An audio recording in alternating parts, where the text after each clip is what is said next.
آله وصحبه ومن والاه ئەم کاتە و هەموو کاتێکمان شاد و وەختەوەر بێ ئینشاءالله.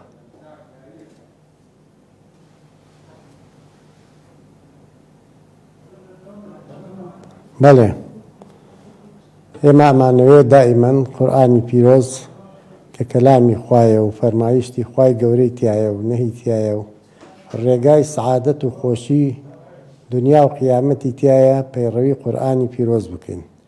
چونکو هەر کەسێک کە تەماشا بکات بە دوای هەوایەکە ئەڕۆ، بە دوای ئاوێکە ئەڕۆ، بە دوای درەختێکە ڕەوە، پیاوی عاقڵ و ئینسانی زانیار ئەوەی کە خوا بناسێت معنای ئەوەی ئەوە لەسەر ڕێگایەکی ڕاستە. بەڵام کە خوای نەناسی ئەوە نە ڕەحمی ئەمێنێت و نە میهرەبانی لەگەڵا ئەمێنێت. هەر کەس ئەکەوێتە دوای مەسلحەت خۆی و بە دوای پارە و بە دوای شوهرەت و بە دوای ئەم شتانەیە، لەبەر ئەوە لە مرۆڤایەتیە و لە ئینسانیەتە و لە ئیسلامیەتە ئەو شتانە وا نابێت. ئیسلام ئەو ڕێگایەیە کە خوای گەورە ناردوێتی بۆمان. ئەگەر ئەو ڕێگایە بگرین لە خۆشی و سەعادەتە ئەمین لە دنیایە و لە ئاخرەتیشا ئینشاء الله تعالی. قورئان فەرمایشتی خوای گەورەی تایە، ئەو شتەی کەوا سەعادەت و خۆشی دنیا و ئاخرەتی تیا بێ هەمووی لە قورئانایە.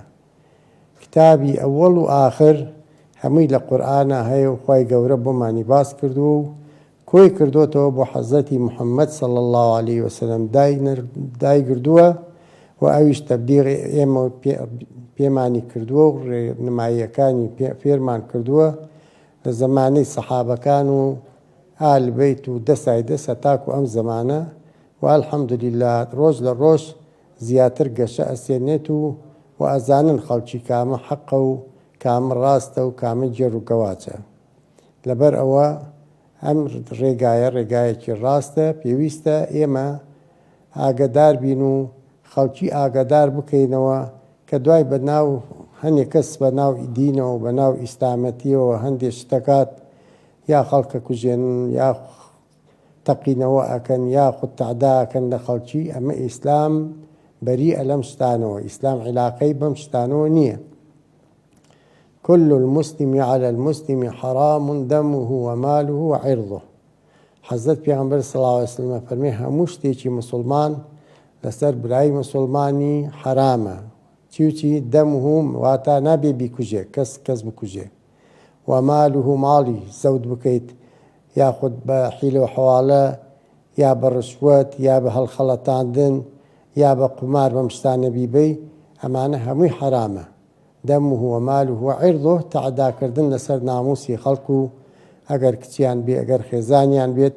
لەبەر ئەوە ڕێگای ئینسانیەت و ڕێگای ڕاست و ڕێگای کەوا سەعادەتی دنیا و ئاخرەتی تیا هەبێت فەرمایشتی خوای گەورەی لە قورئانی پیرۆزا و سونەتەکانی حەزرەتی پێغەمبەرە صلی الله تعالی عليه وسلم. هەنجا ئەوەی کە ئەم شتە بەڕاستی تێ نەگات نازانێت، هەندێک هەیە لە دوژمنانی مسلمان یعنی تەعن لە ئیسلامە دەن، ئەڵێن ئیسلام بە زەبر شمشێر هاتووە و بە زەبر قووەت هاتووە، بە زەبر چی هاتووە. ئەم شتانە پەرژین بێ لە ڕووتان درۆ و دەلەسەیە. ئیسلام تەعدای لە کەس نەکردووە، بەڵام ئیسلام بۆ هاتووە ئەڵێ ئەمە ڕێگا ڕاستەکەی بیگرن، ئەو ڕێگا چەوتەکەی مەیگرن. ئەلێرەوە بڕۆی ئەگەیتە ئامانجت، ئەلێەوە نەڕۆیت ناگەیتە ئامانجت، ئەلێەوە بڕۆی فەوتانتنی تایە. لەوانەیە مەسەلەن بکەویتە چەمێکەوە یاخود ئاژەڵێک بتخوا یا شتێکت لێ بێت، بەڵام لەو لاوە جادەیەکی پاک و تەمیز هەیە خیرتاوە و ئەتگەێنێتە ئەو شوێنەی کەوا تۆ مەقسەدتە، ئەو بەوەیە بڕۆ. ئەنجا ئیسلامەتی ئەوەیە لا يؤمن أحدكم حتى يكون أحب إليه مما سواه. ئەوەی کەوا ئێو ئیمانتان پێی هەیە ئیمان تەواو نابێت. لا يؤمن أحدكم ئیمان کامل نابێت حتى يكون هواه تبعا لما جئت به. بەڵێ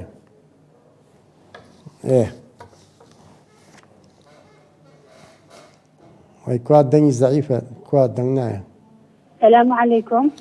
عەلەیکی سەلام و ڕەحمەتوڵڵاه. باشی مامۆستاگیان؟ خۆش بیاخوا، سەلامەت بیاخوا. دەستخۆشی و بەرنامەیەک لێکم مامۆستاگەر. خۆش بیا خۆ سپاس دەکەم فەرموو.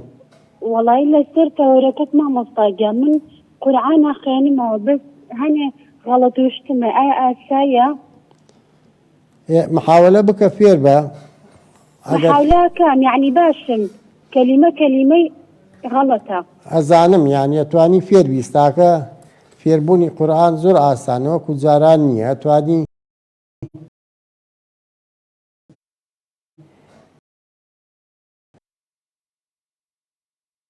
لە ئەنتەرنێتەوە بیکەیتە ئیش بۆ تەخوێنی ئەو سوورەتە جارێ دوو سێ گوێت لێ گرت معنای ئەوەیە ڕاست و ڕەوانە بێتەوە خوێندنەکەت هەتاکو پاداشەکەتیش چەندێک هەوڵ بدەیت زیاتر چەندێ هیلاک ببی پاداشت زیاتر ئەبێ بەڵام ئەگەر هەوڵ نەدەی ئەوەیش ناکرێ بەڵام هەر خێر تەگات تەبیعی.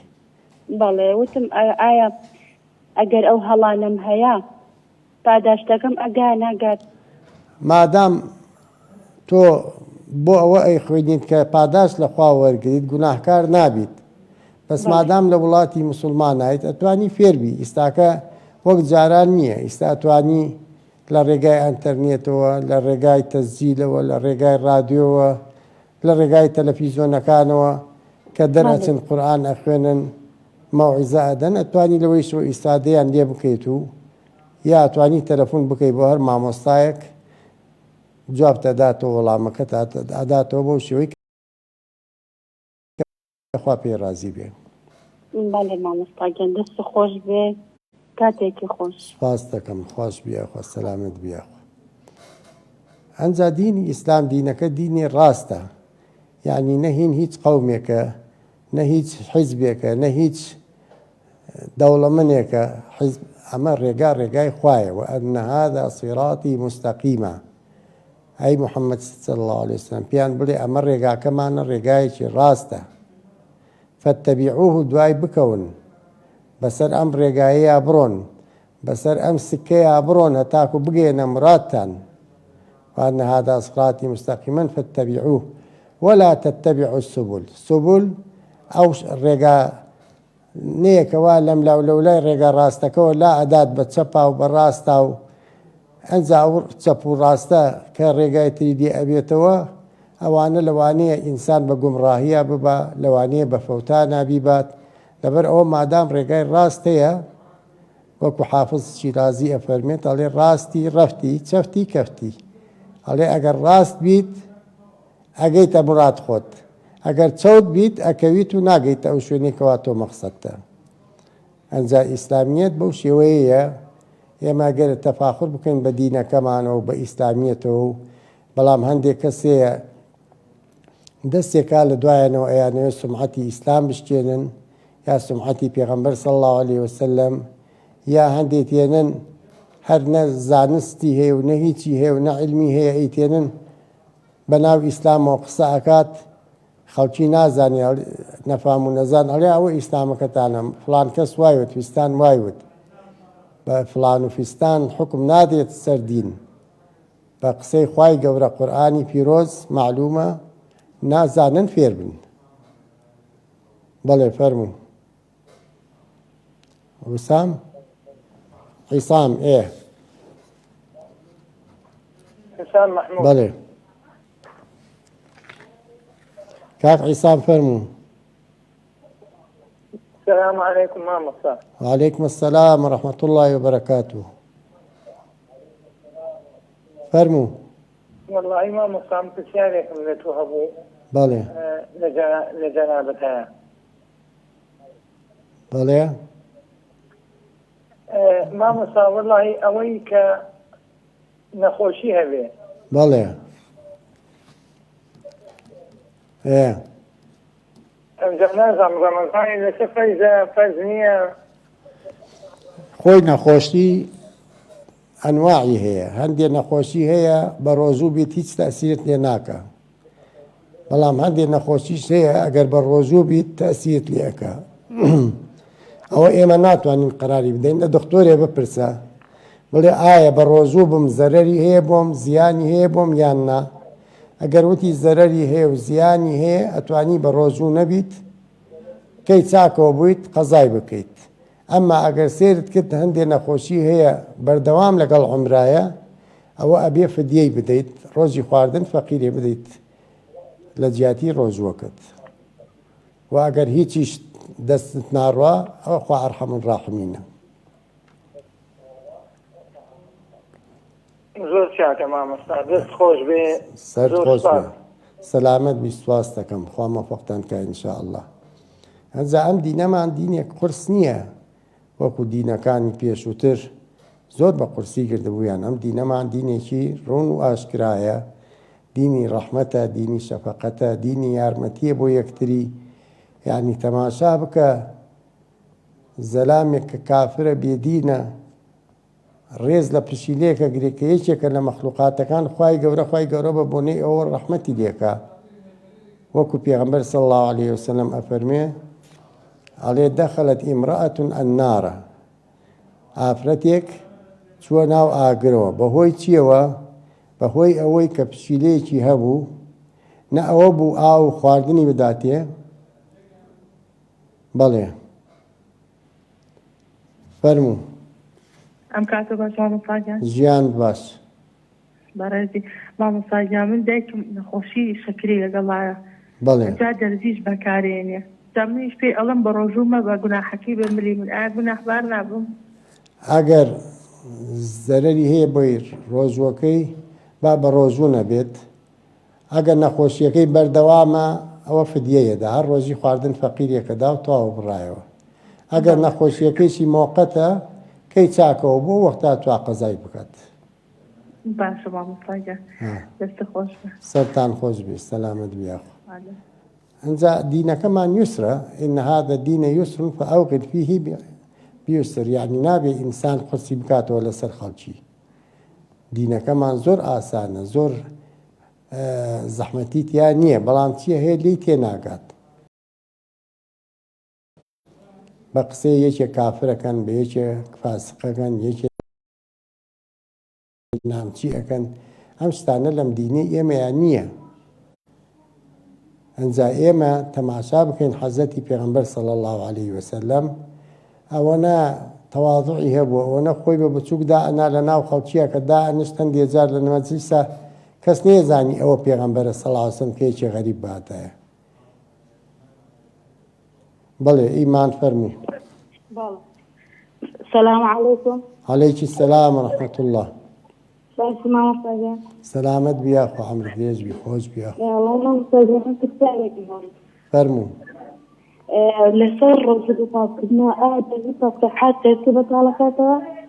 چۆن تێناگەم چی دەی دەنگت ڕوون نییە تۆزێ تیکراری بکەڕەوە. دەرزی تەسبیحات. دەرزی چی؟ دەرزی تەسبیحات ئەمە لە نا ئەوە ڕۆژوو بەتاڵ ناکاتەوە. باشە زۆر سپاس خاتە زیاتر. سەلامەت بیا خوا سەلامەتتان کە. لەگەڵ کێشە مامۆستاگیان. خۆش بیاخوا. ئیتر وەکوتمان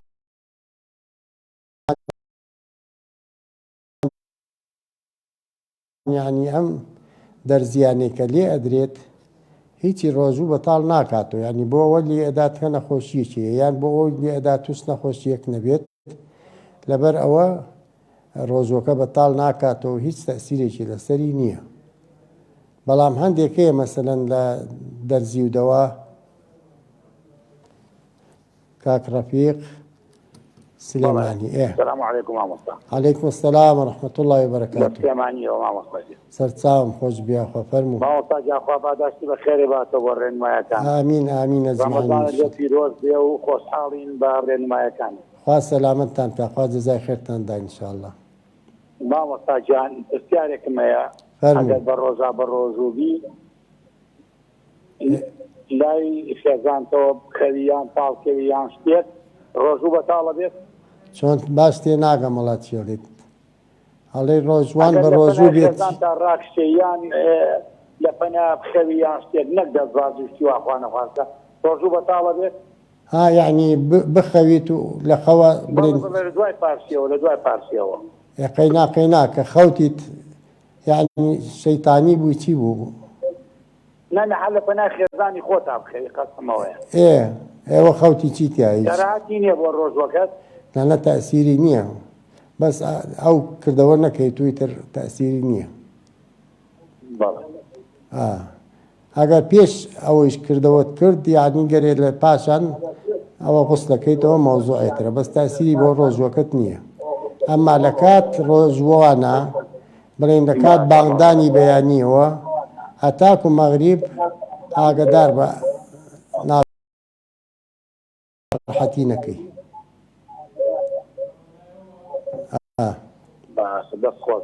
سەرچاوم خۆش بیا خوا سەلامەتتان کە فإن هذا الدين يسر آسان أم دينه فأوغل به برفق يعني برحمته وبشفقته وبلقاء الخلق إما تماشا كين بلي چيا بلي فرمو ما مسجان بلي والله ولا ما نبون شكله بارك معنا يدزرا وقلت معنا دي دعاء خير مع بوكي خوا إن شاء الله بۆتانی بگەڕێنێتەوە بە ئاسانی و بەرەکەت بخاتە ناو ماڵتان و عومرتانەوە ومان بۆکۆی پیاوەکەم نەخۆش و سوکەرێت و خلە پارەمان ئەوە پوریشی بردبووە کەر هاتینەوە خلە سیلاح و پارەمان و هەمە دزراوە وەڵا ئیتر خوا بۆتانی بگەڕێنێتەوە و خوا دڵ ئەوە نەرم کاکە بردوویەتی بەشک و خوای کرد گەڕانیەوە بە قوربانت مامۆستاجیان دوعای خێرمان بۆ بکە سەلامت بنیا خوا ئیشتان و کارتان ئاسان کە فەرموو الله دەی سەرچاوانم بەخێر سەلامت بی خۆش بیا سەرچاو چێ بوو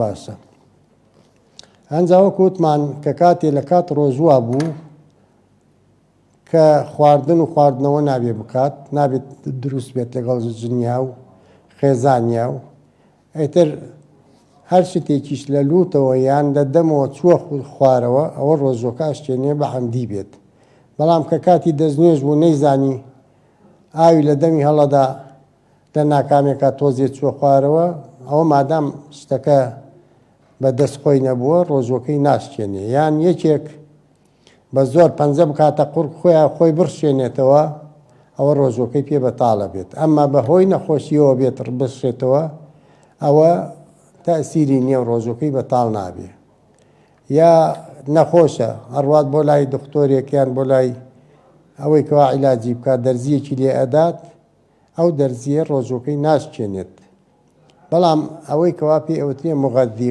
خواردنە ئەیکەنە قۆڵە و ئەیکەنە باڵەوە ئەوە لای هەندێک زانایان ئەفەرمونون ئەمە چونکو وەکو خواردن وایە ئەیشکێنێت ئەوەیانە فەرموو محمد بەڵێ کاک محەممەد فەرموو سلام علیکم وعلیکم السلام ورحمة الله وبركاته باشی مامۆستا جان خوا سەلامەتتان کە موفق بن إن شاء الله مامۆستا زەحمەت نەبێ پرسیارێکی شەرعی لە ئەمانەیە پرسیارکەین هەتی و پارەی هەبێ زەکاتی لێکەوێ یعنی خۆی خەڵکی خێری پێکە خۆی محتاجە خۆی محتاجە هیچ کاسبی نییە چوار زەعیفەی هەیە ئەگەر محتاج بێت دروستە زەکاتی بدەیتێ زەکات قەینا یعنی ئەبێ پارەی هەبێ زەکاتی لێ دەرکا مەقسەدمان ئەوەیە ئەگەر پارەی مەسەلەن 20 مسقال ئاڵتوونی هەبێت بەرەوسەرەوە ئەوە معنای ئەوە زەکاتی پێ ناشێت و لەو کاتەی شاوازی بێتە سەری گەرز زەکاتەکەی دەرکات یعنی حەقی نییە ئەو پارەیە هەتی بێ محتاج بڵێم ئیشکەری نەبێ یعنی پارەکەیە بێ مێمەوەی زەکاتی لێکەوێ ئەگەر گەیە 20 مسقال ئاڵتوون و ساڵێ بەسەریا تێپەڕێ ئەوە واجبە لەسەری زەکاتی دەرکات دەست خۆش بێ مامۆستا گیان سەرت خۆش بێ خوا سەرکەوتوت کا زۆر ئامین ئامین ئەجمەعین ئینشاءالله بەڵێ بەڵێ فەرموو ئەلو ئەلو بەڵێ باسی مامۆستا گیان خوا سەلامەتتان کا خۆش بیا خوا فەرموو وەڵاهی پرسیارێکم هەیە فەرموو فەرموو من ئەمە 2 ساڵە ئەردێک نەخۆشم بێژم نەخۆشی مێشکم هەیە نەخۆشی چی؟ ڕۆژی ناگرمەوە ڕەمەزان هاتە ڕۆژی ناگەڕۆ 2 ساڵت نەبگرت نەخۆشیەکە درێژخایەنە بەڵێ بەڵێ ئیتر نایگرم ێزم شیر مناڵیشە دەم ئیتر نازان ئایا گوناحبارەوەم گوناحبار ناوم وەڵا ئەگەر بێت و بتوانی بە ڕۆژوو بیت باشە خراپ نییە بەڵام نادام نەخۆشیت هەیە و مناڵت هەیە ئێتر ئیستا ئەتوانی بە ڕۆژوو نەبیت یان بیکەیتە ڕۆژی نە ڕۆژێک یان 2 ڕۆژ جارێک لە دوایە منیش واکەم ڕۆژێ گرم و 2 ڕۆژ نایگرم مەگەر ئاوا بکەم دوای گەرێک قەزای بکەیتەوە چەند ڕۆژت خوارد قەزایەکەیتەوە وەڵایەوە 2 ساڵە تقریبا مێشکم هێنا فیتامینی کەمە و ئەم شانێکم ئەیگرم بە چام تاریکش ئەگەر مادام نەخۆشی هەر پارەی هینەکەی بدە فدیەکە بدەرە فەقیر و بڕایەوەی ترەوە نەجاتت دەبێەوە ئەی باز دەست خۆشمان پاگە سەرت خۆش بێخوا چێ بەڵێ قادر عەلی فەرموو فەرموو کاک قادر خوا دەنگی نایە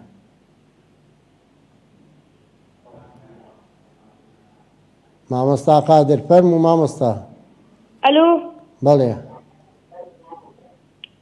فەرموو ئەڵێم کاکە بەڵێ ئەگا تفقودە یان بەڵغام ئەشتێ بە ڕۆژۆکەیان بەتاڵ بێت وەڵا کۆی مەکەرەوە و زۆری بکەیت و قوتی بدەیت ئایتر ئەوە تەسیری نییە فڕێ دەیت و بڕایەوە باشە باش بەسیتر ئەوە بازێکی زۆر خڕی ئەکات و ئەبێتە زۆر و قوتی ئەدا ئەوە باش نییە بەس ئەگەر وا نەبێ قەی ناکە باشە تەسیر لەسەر ڕۆژوو نییە ئینشاءالله دەست خۆش سرد خۆش کاروان فەرموو کاروان فەرموو سلامت بیا خۆش بیاخوا موفق بیاخوا قوربان سپاس مامۆستا گەڵا پرسیارێک ئەو خوشکم یە گورچی لێیە بەڵێ ڕۆژووی لەسەرە بە ڕۆژوو بێت وەڵا ئەوە لە دکتۆر بپرسن دکتۆر بزان چی پیاڵێ ئەگەر وتی تەسیری نییە بۆ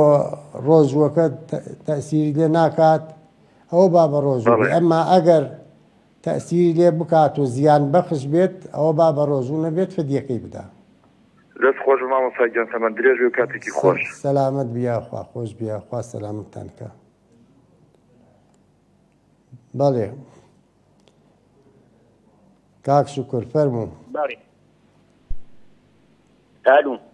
فەرموو کاک شوکر مامۆستا گیان چۆنی بە قوربان سەلامت بیاخوا خوا سەلامتتان تەندروستیت موفق بیاخوا خۆش بیاخوا وەڵای مامۆستا گیان من چەند پرسیارێکم هەیە زەحمەت نەبێ فەرموو من قەسەرەم کرد دڵم بۆ ڕێگانی گیرابوو نەکرایەوە شە بە کۆباڕۆنم کرد دکتۆر حەپی زۆری بۆم نووسیە ماگانە تقریبا لە 250 بۆ 300 حەپە خۆم دکتۆرەکەم وتی نەخەڵەتی بە ڕۆژووبی تاکەیش هەرکو قاچ و پام پەلماوە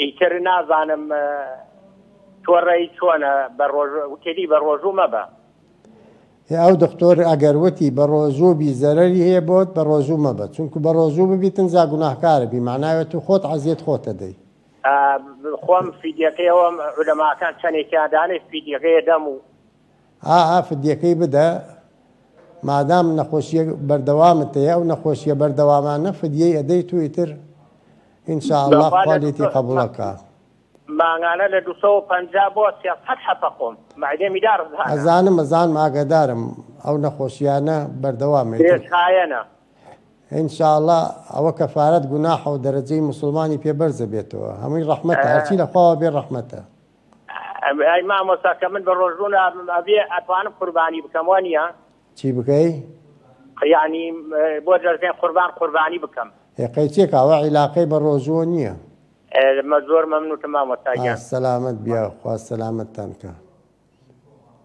بەڵێ کاک ملکۆ فەرموو السلام عليكم.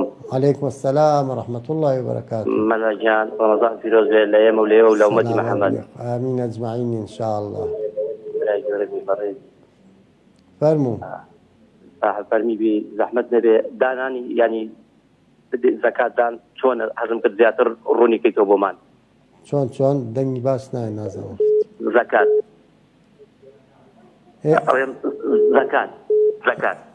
زەکات پارە بەڵێ